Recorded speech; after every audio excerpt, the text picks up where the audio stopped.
On behalf of the University of Georgia and the College of Ag and Environmental Sciences, it is my true honor and pleasure to welcome World Food Prize laureate Dr. Sanjay Rajaram to deliver the 2015 D.W. Brooks Lecture. Dr. Rajaram was awarded the World Food Prize in 2014 in recognition of his work as a wheat breeder, which resulted in a 200 million ton increase in global annual harvest and increased the food security in 51 countries around the world. He championed the free trade of plant breeding information and technology around the globe, further contributing to the development of stress-resistant varieties of wheat and other grains. He, like D.W. Brooks, has made his life work to champion better education, greater access to higher quality nutrition, and improving the human condition around the world. Please join me in welcoming Dr. Rajaram.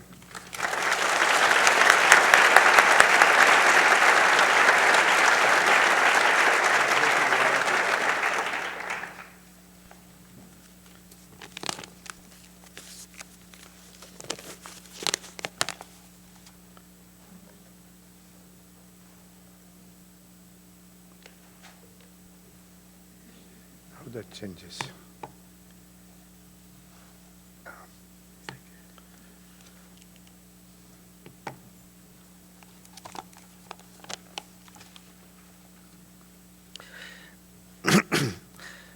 Dr. Broder, Brooks family, distinguished faculty members, ladies and gentlemen, it's really great pleasure for me to be here in Athens, Georgia, to deliver Brooks Lecture. A person, when I read about him a little bit in detail, for me was like a shining rod.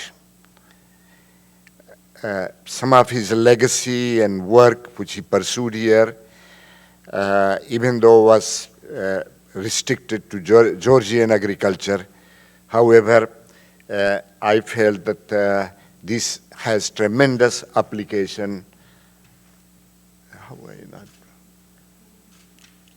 Tremendous application in world agriculture.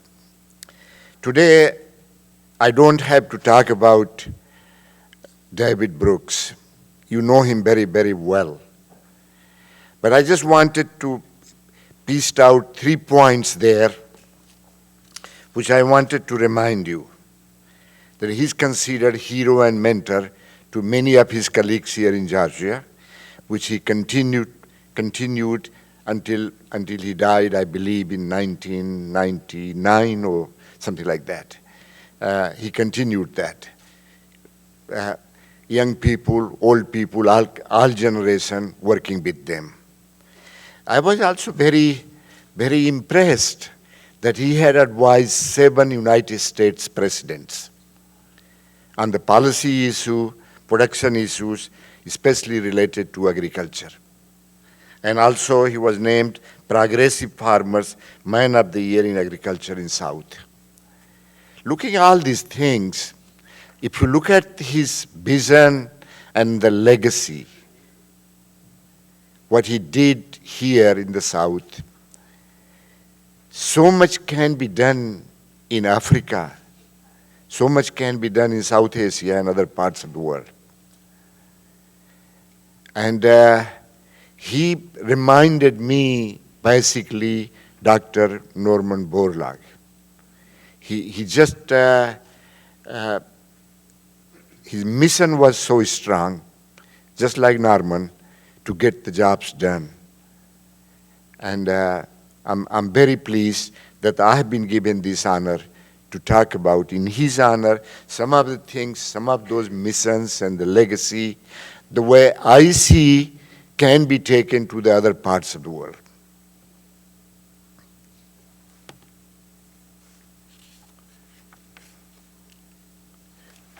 I wanted to remind you here that we have land, natural resources available at our disposal, which is very limited. Just wanted to bring out some of the very recent statistics. The total surface of Earth is it's quite a bit, 196.9 million square miles. But that includes the water, the oceans and the seas, the lakes, and everything. But the ice-free land out of that 197 million miles is only 50.3 million square miles. It drastically reduces as a land area available. Ice-free land I'm talking about. But if you further look at it, then 23.4 million square miles is 46.5% of that total 50 million square miles is mountains and tundras, deserts, which of course we want the mountains and the deserts and the natural forest, those areas. But there's a very large proportion in the world is of those ones. And that this classified as undeveloped, but at the same time, very necessary resources in the world available. Agriculture only is 19.4 million square miles. It's a very small amount. And other areas are 14.9 million square miles, which is the cities, the roads, and all kinds of other constructions, mines, we have that. So out of these 19.4 million square miles, the cropland is the area, entire area of South America. We're talking about still very large areas devoted to agricultural crops and fruits and horticultural crops, vegetables. And the pasture lands are very much close to entire area of Africa. So I just wanted to give you this idea that we really do not have much expansion of the cropland or pasture land possible at our disposal without disrupting further biodiversity, which we really cannot do that.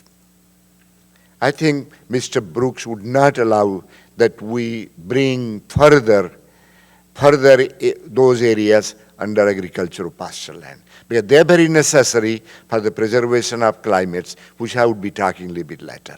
So that gives you the idea. So we very resource-wise, land resource-wise, have very limited areas to bring under agriculture. Yeah, you can cut down entire Amazonias and perhaps you're talking a lot, but you know what will happen then. So that's no options.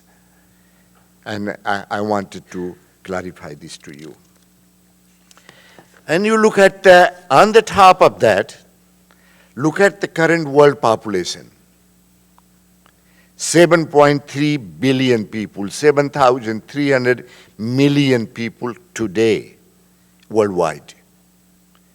And the projections for 2030 is 8.5 billion people. And by for 2030, 8.5, and for the 2050, between 9 to 10 billion people. It's a lot of people we're still talking about that. Perhaps if we had to look at the food production, availability, distribution, marketing, everything, 7.3 billion we still can handle. But we're talking about basically 2 billion more people. That's basically entire population of China and India combined, the current population, slightly more, okay. And so it's a big issue we're talking about that. That the population is still, global population still has not stabilized. It is increasing, even though at the decreasing rate. And doesn't matter what we do, it will become that between 9 and 10 billion people, irrespective of what we do.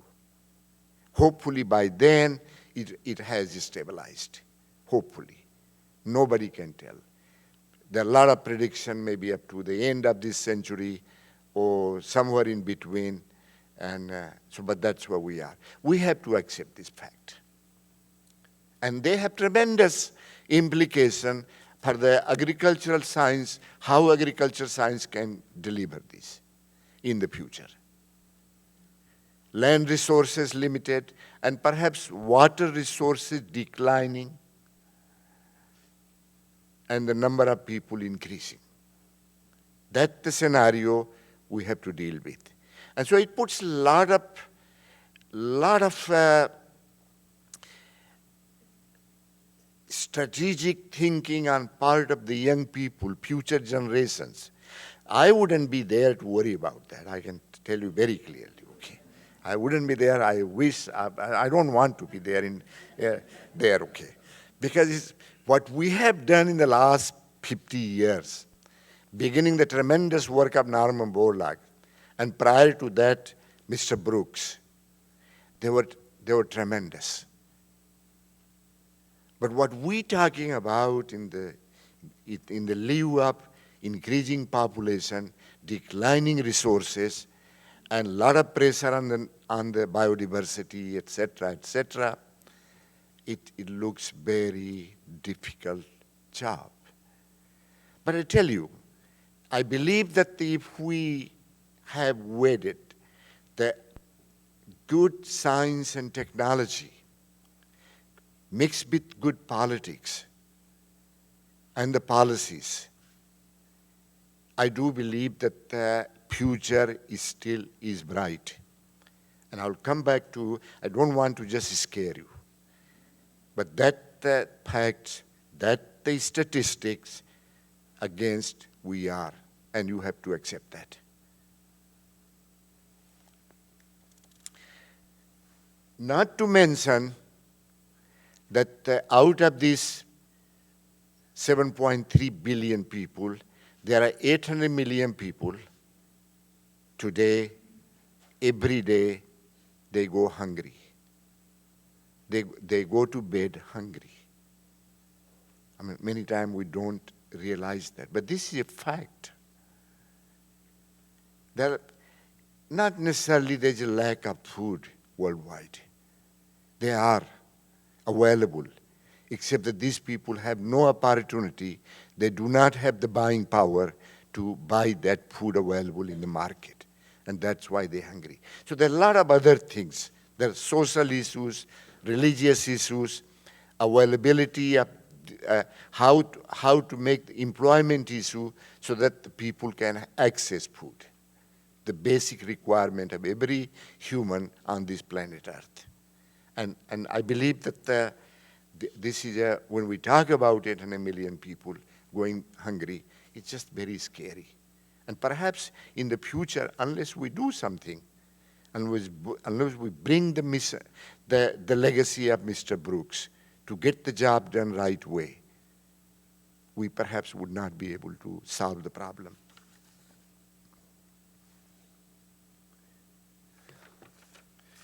So despite the fact that the challenges I talked to you, and I just repeat this bit, I also like to remind you that we are agriculturists, farmers, researchers, students, but agriculture is the biggest polluters, environmental polluters.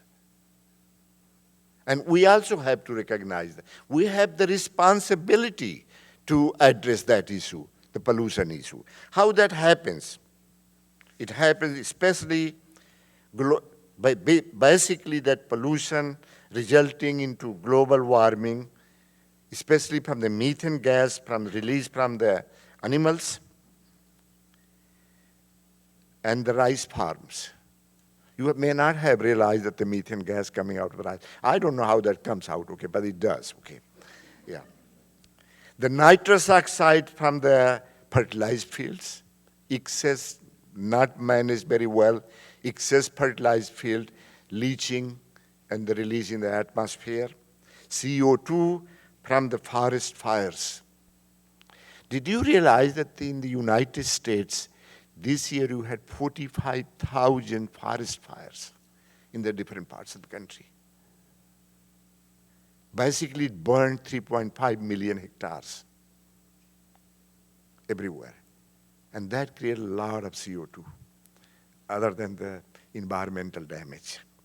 So I like to plead with you that both faculty and the student to recognize that this is our responsibility at the same time to address. On the top of we're talking about population growth, poverty and food supply, but the link to that is the climate change, environmental degradation I mentioned, and the loss of biodiversity.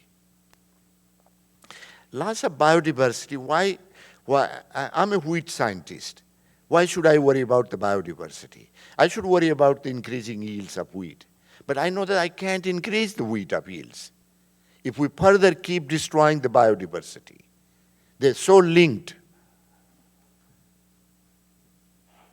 And I would be talking to you about a little bit about the wheat, not very much. I promised my two colleagues here in the audience, they are from the university. They had perhaps expected I would be talking a lot about wheat, but I wouldn't be very much. But I'll mention a little bit, okay? Yeah. So the problem, what we see is already there. And if we begin to look at, chart this out in Africa and South Asia, and then how are we going to do it? How that can be done? And especially I can take the example of my own country, my two countries, India and Mexico. And when I look at all these problems, it's very well laid out, very well spread out, how we're going to solve the problems. In India, more than 1 billion people still rising, and perhaps 2050 would be very close to 1.7 billion. It's a tremendous, it's not. Mexico, current population, 113 million people. By 2050, 150 million people. And so we look at the two economies relatively doing very well, but a tremendous problem.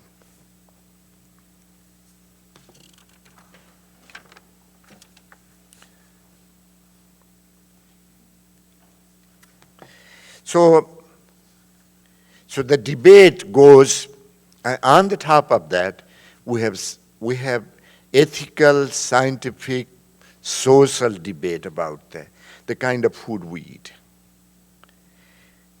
How to address the global food challenges. The challenges I talked has become very polarized, tremendously polarized. Like we have a divided world. We have a vertical wall, one for the modern agriculture or conventional agriculture and global commerce, against the one local food system and the organic farms. I don't believe it is either or. I do not believe that. I believe that we got to bring the both technology together to work. But just saying that we go to all organic farming, and again some of you might say that, well, I'm supporting the modern agriculture. And of course I support the modern agriculture. But going to the just organic farm and look at the population of India, we have to allow a lot of those people to die out. Now, tell me who is prepared to die out first in India if we talk about that. Naturally, it would be the most poorest one. Okay.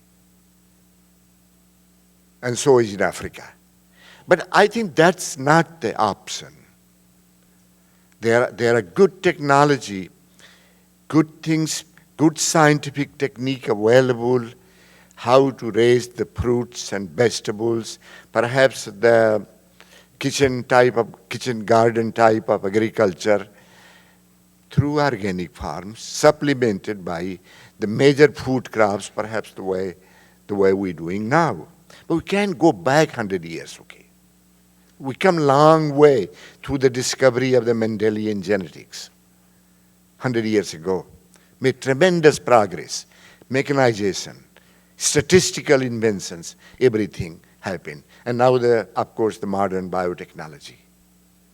And we can say, well, we just all give it up and go other way. That's why the world leaders talk about that. And I can think it's a political division. I don't think Mr. Brooks would agree to all those things. He would look at some of the best things available in both sides and bring it together. So that's why I want you to bring to your attention that I do not feel that we have to, what we got to combine. And I can address to you why both have to be combined. I have taken this liberty of taking this data from the Indian study on the soil organic carbon. These are, don't worry about, they are 5 regions of India. And basically, soil organic carbons over the 50 years period, compared to the native soil side by side, has declined in the breadbasket of India, which is the northwest and the northeast, in the magnitude of all the way from 59% to 39%. I was looking at the data in Mexico were not available, but we're looking at the data in Brazil, and it's very similar, not the same magnitude, but the very similar pattern of declining soil organic carbon. In other words, basically organic matter. It was all right. Now everybody complain in India. The rice wheat system, which is practiced on very close to 30 million acres, the yield is plateauing or declining. What they were getting 10, 15 years ago in the beginning of Green Revolution. And it's very easy to blame the Green Revolution, technology, that it has all declined. Basically what we have done through improper practices, we have declined the carbon level.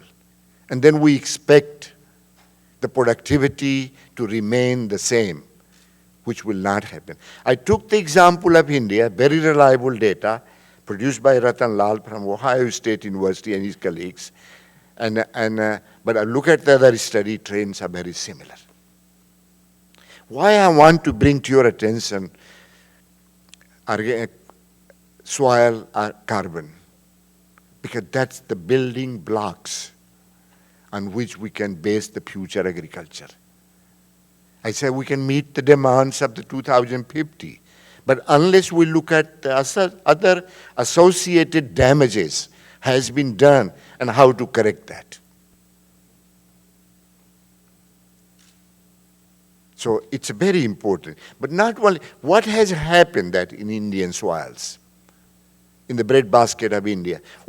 If you have gone to India, you look at the Ganges River and its tributaries, originating in Himalayas, going all the way to Bay of Bengal. It's basically 1,500, either kilometer or miles, I don't know. But that the stretch we're talking about, a barely 300-kilometer wide, extending, something like if you take the plane, basically in 3 hours in plane to cross that valley in the middle of that one. They're tremendous. Otherwise, how the hell there would be more than 1 billion people who survive? It's a tremendous.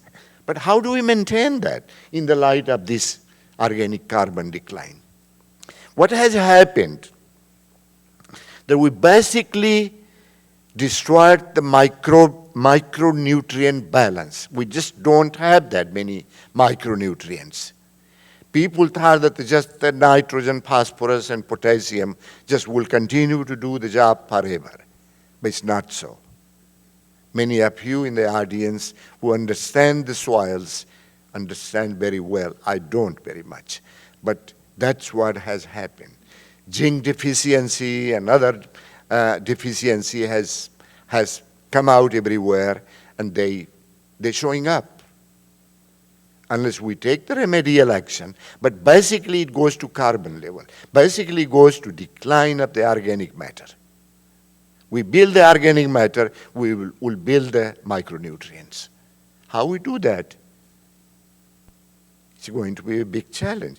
And on the sidelines, and I'm sure you know much more than I know, that while we begin to see this decline in soil, organic soil carbon, we basically kill the soil microbial flora, which are billions of bacteria and the fungi working in the soil to help the plant grow a better way. And I'm sure that some of the advances in agricultural soil microbiology, I believe, will bring tremendous boost in agricultural production and perhaps cure some of these sick soils, and we go towards the sustainability. So it's a very, we need to factor all these things. When I was wheat breeder in Mexico, we had a collaborative program with India, and they keep talking about the productivity going down and wheat. Well, I look at the data and it's true. It's a yield potential not going up with the modern variety. And what's happening? And we look at the data on the sidelines, and then it comes out some of these things. It's much easier for the political people and the other people to use the genetics to fix the problem.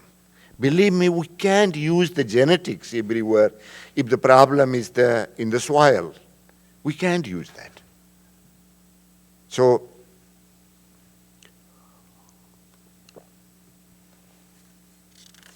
I just wanted to mention this to you, that and there are a lot of other issues happening. So what I like to recommend that to you, what I like to recommend that to you is especially for the developing country. A lot of these things being done in the United States and Europe and other advanced countries, but it's not happening in the developing country. We moved Green Revolution varieties moved very well, but still in certain countries we don't have the hybrid crops. I think we got to create the hybrid crops, exploit the hybrid bigger, not only in the maize or corn, but also in the wheat, sorghums, penicetum, cassava, and other crops. They're major crops. These are 5-6 major crops feed the global population. And possibility pushing 10 to 20% higher yields. Of course, we need to fix the other problems. Higher yields potentially in many economies, in many countries. But it's not available. The hybrid maize is grown all over in USA, but it's not available to Mexican farmers, other than the few. Why it's not available?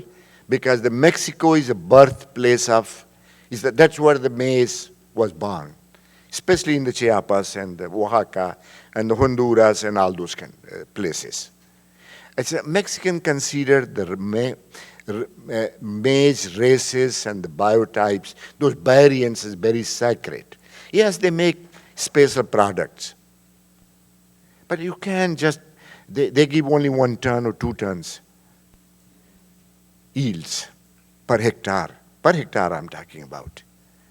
While you in US, in Iowa, I was there, they talk about 15 and 14 tons on the same unit area. Mexicans can have that technology as well. But many times the policy, the sentimentals, religious things, people say, well, no, we got to stay with my maize. But how are we going to solve the problem? Africa the same way. We got to get the hybrid maize to the poor countries as well. And It's not that easily said by me here. But to do that, it's you Mexican farmers, poor farmers from Chiapas, does not have the access, even the hybrids may be available because the seed cost is very high. So initially, some kind of subsidy would be needed on the seed, fertilizers, and water. Mexico, high rainfall areas for maize, perhaps water would not be necessary to irrigation water. But those things would be needed. And on the top of that, if you look at my second point, is application GM technology. I wanted to mention, I know that a lot of people hate me for that, saying, promoting GM technology, which is genetically modified. And the bad name, genetically modified, but somehow that's why it got it. On the top of that, you put terminator gene, and then it becomes very, very explosive, okay? So why, if GM technology works in US, why it will not work in India? I think it does.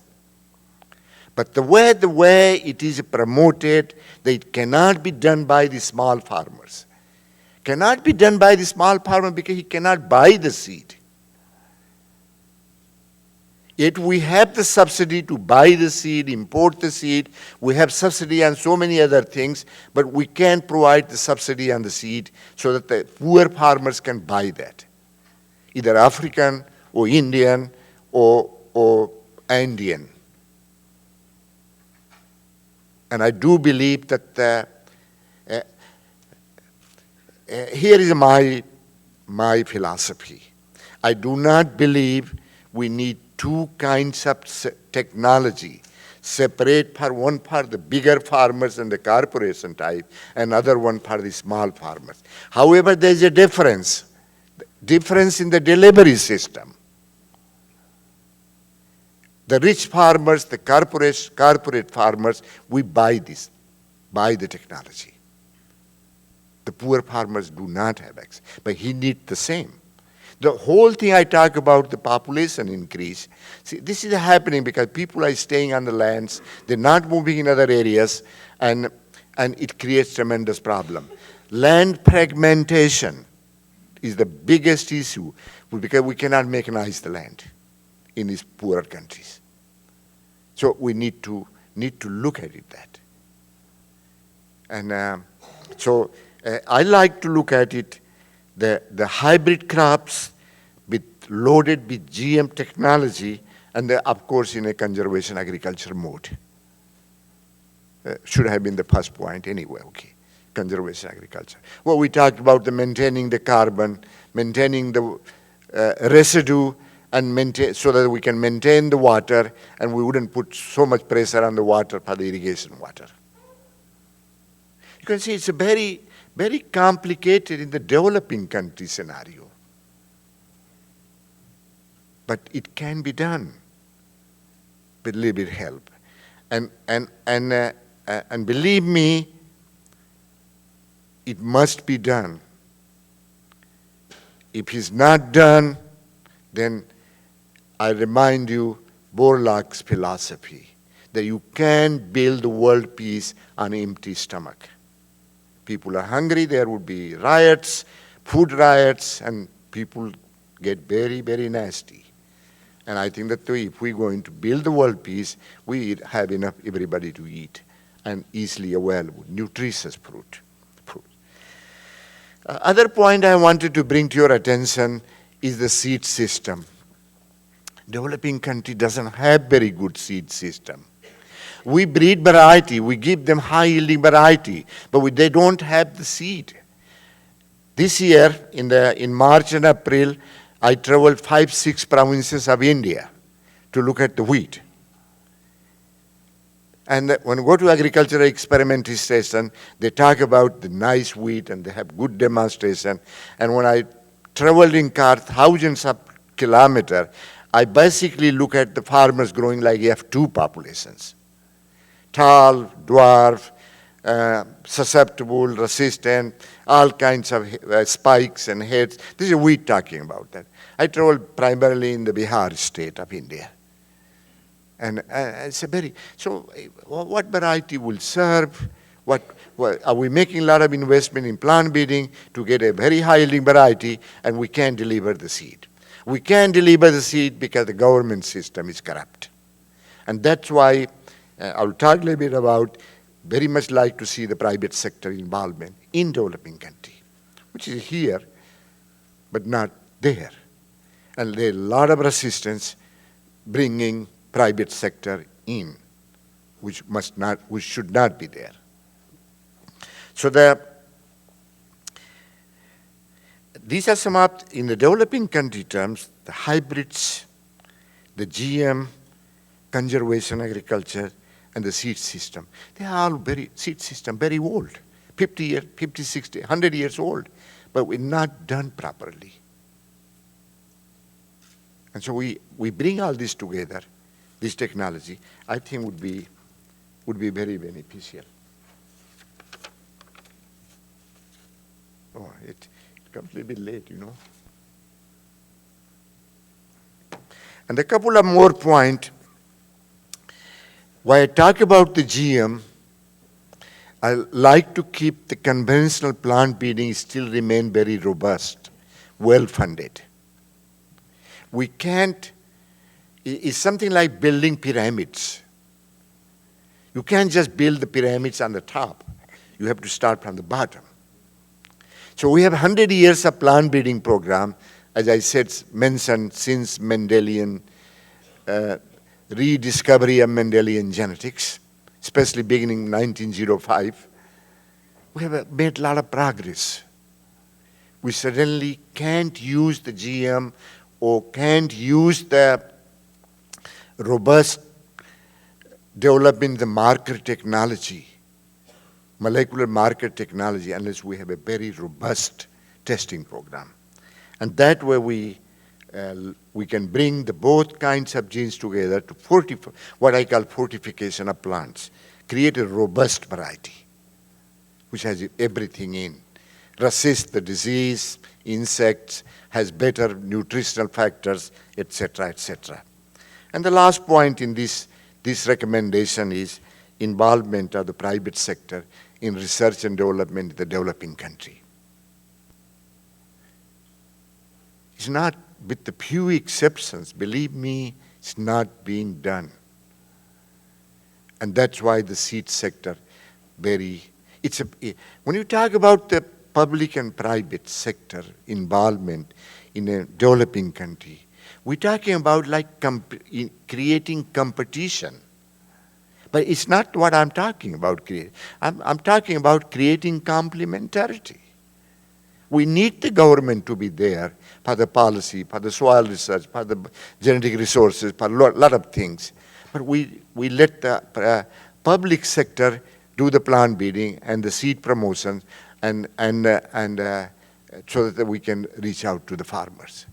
So create the complementarity of these two organizations, as you have very nicely worked out in the United States.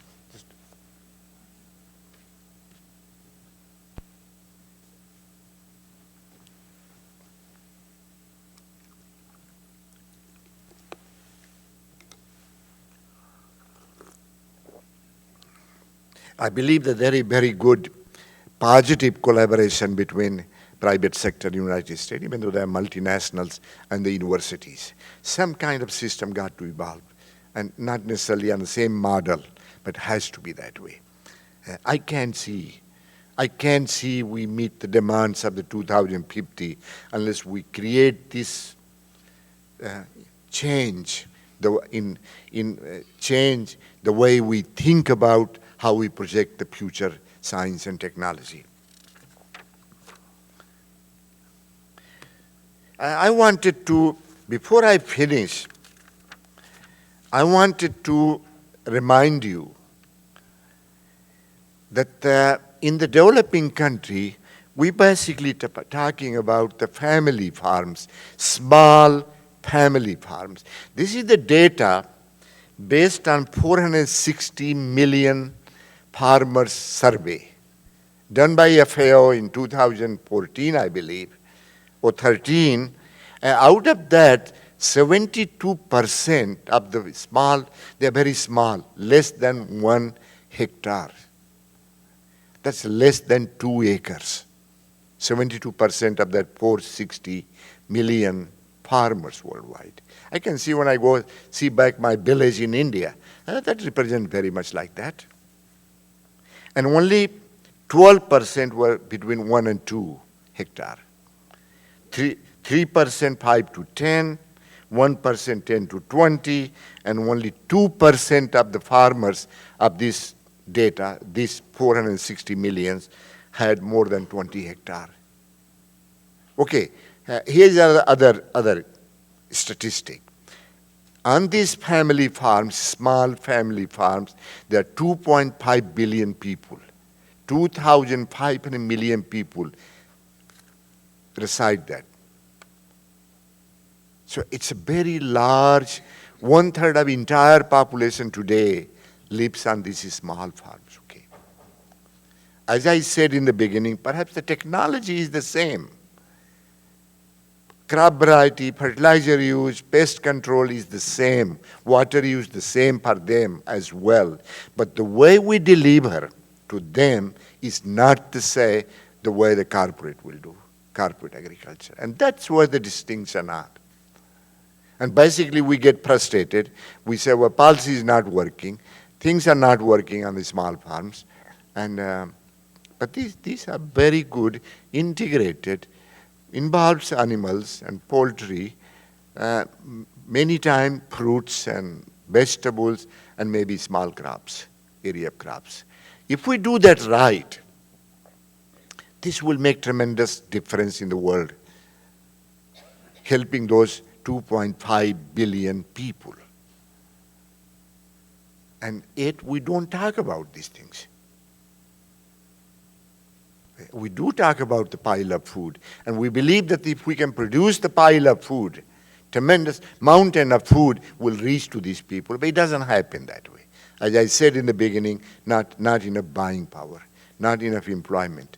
So that's why I believe that somewhere we have to reach out these people. Let's say we can do one technology. We empower them harvesting, rainwater harvesting. Many times they don't have enough water.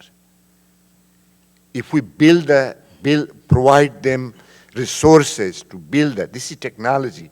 Everybody knows how to do that. They will be able to do that. And that will provide some continuous cultivation of fruits and vegetables, raising some animals, and that will increase the availability of better foods for their family. They would be able to send the children to school, etc., etc.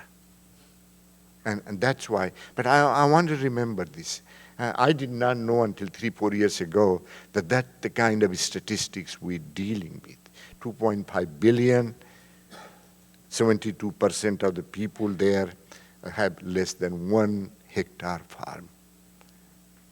But I also heard about, I had 2 years ago, attended the food prize ceremony in Des Moines, and they were talking about 1 acre farm. 1 acre farm in Africa, productive and making money. So it can be done. Can be done.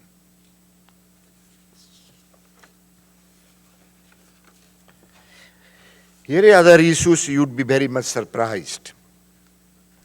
And I'm not professing everybody to become vegetarian. I myself not vegetarian as well, okay.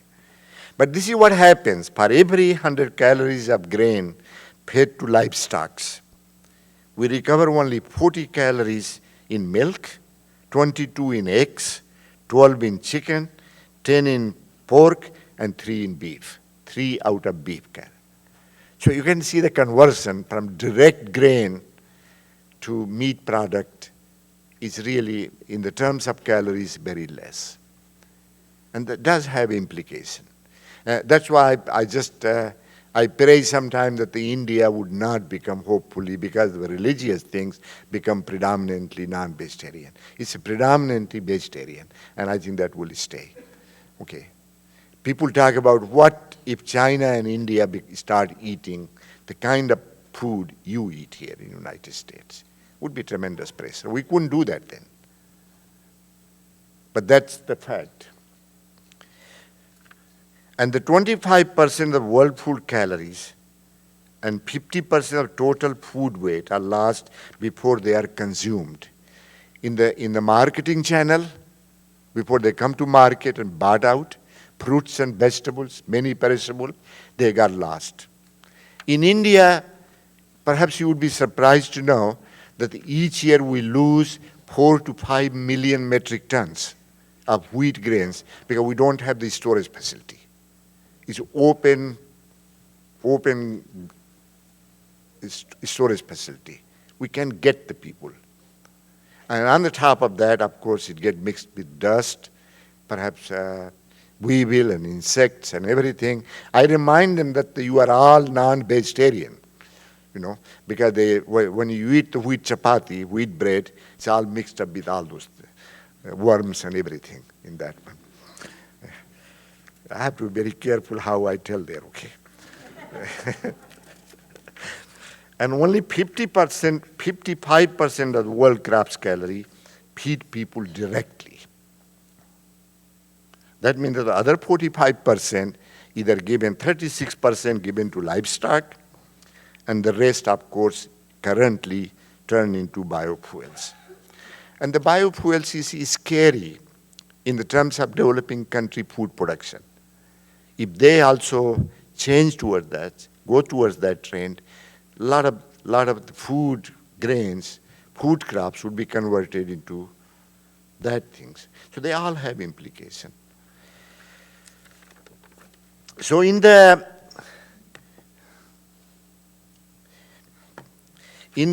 summary, we got to take the inspiration of Mr. Brooks to Africa and other places. And we can do that through training program here at your university in Georgia. You have international students, and they should be ignited with this something zeal and some torch, and take it to their farmlands. It can be done. We can feed 10 billion people.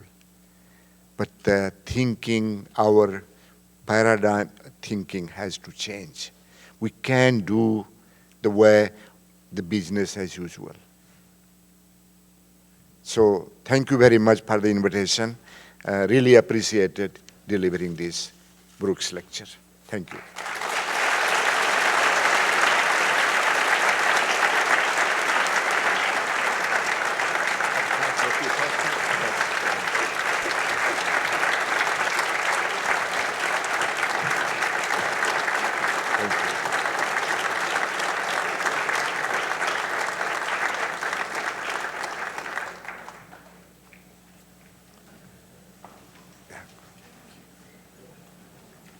Thank you, Dr. Rajaram.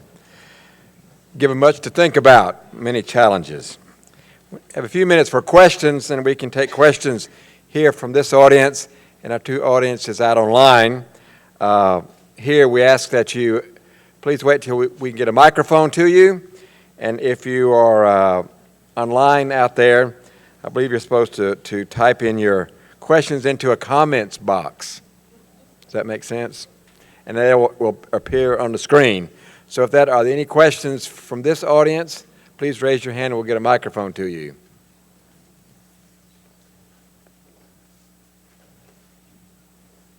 Keith, we have a microphone for you. Here they come. Please, if you would stand also, please.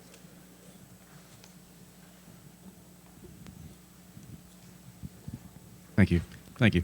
I was impressed with the point you made, how we can pursue large-scale conventional agriculture as well as smaller-scale local organic forms, and you said without conflict. I find this very important, very interesting. I'm curious to know if we are in fact going to have to feed nearly 10 billion people by 2050, do you think we can accomplish this with existing area under production?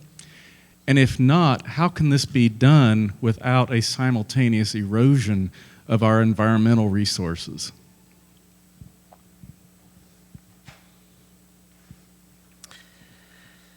I strongly believe that we really cannot increase the area. We don't have one. And whatever the areas we have under the forest or other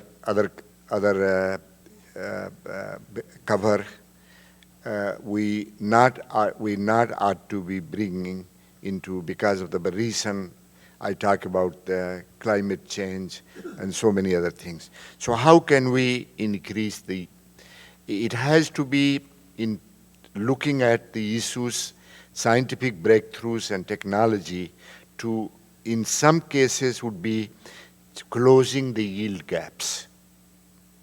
There are potential yields and there are realizable yield on the farmer's field. How can we close that one? And also looking at the substantially increasing the yield potential of all our crops. This can be done.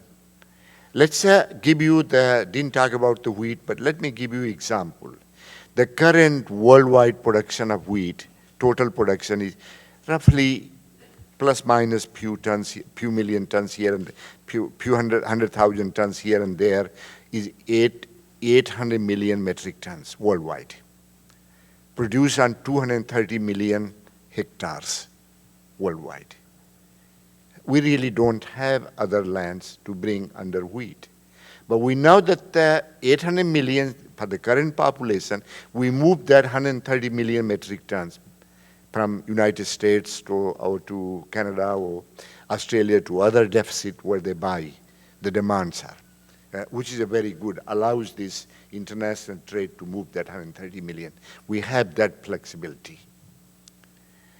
But you looking the population increase for 2050, basically, if we project that per 10 billion people, then the demand for wheat in 2050 would be very close to 1,000 million metric tons, 1 billion.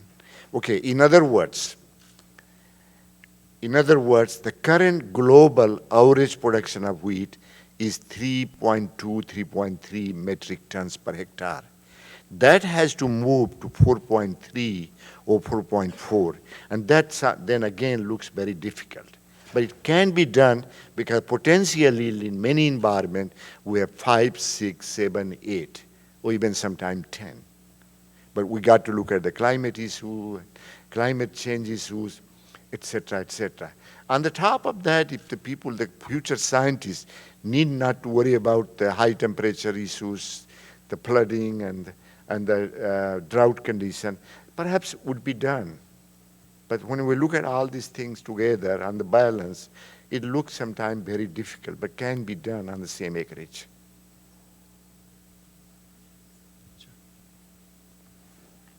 Hello. So you mentioned that the private sector could fill some gap in distributing hybrid seeds to especially small-scale farmers where the government is too corrupt or unreliable to do that. But I could imagine that for the private sector, giving seeds to small-scale farmers might be a risky investment given the unreliable yields at that acreage. So what solutions do you have for this, and especially what roles can non-governmental organizations, intergovernmental organizations, or nonprofits play in getting hybrid seed out to these small-scale farmers?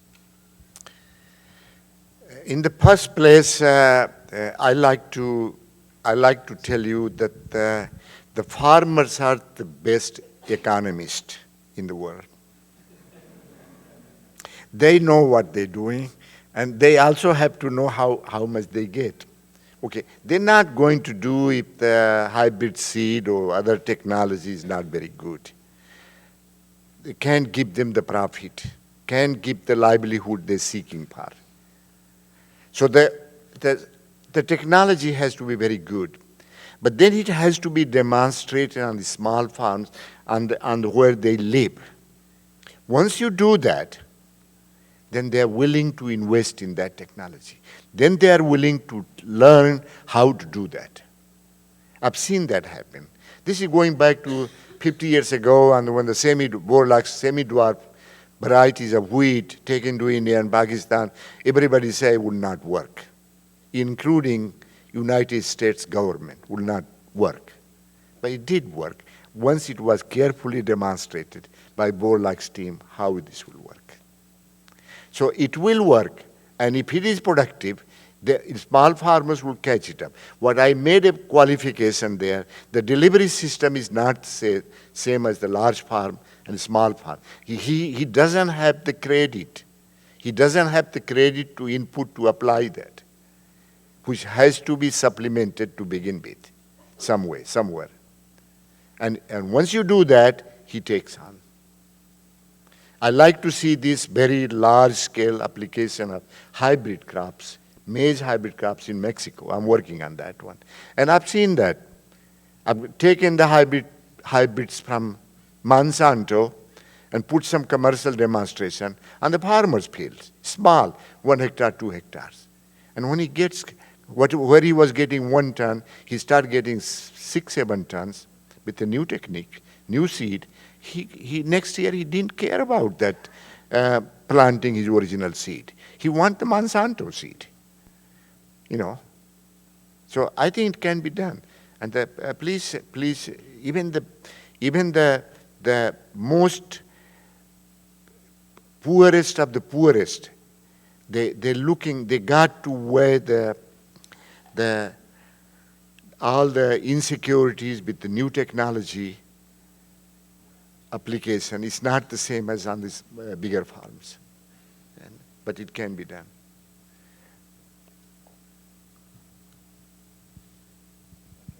Let's give Dr. Rajaram another hand.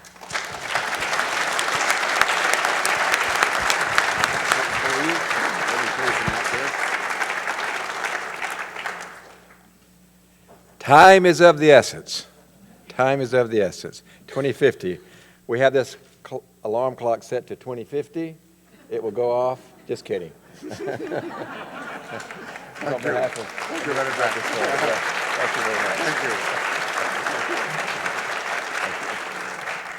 Thank you.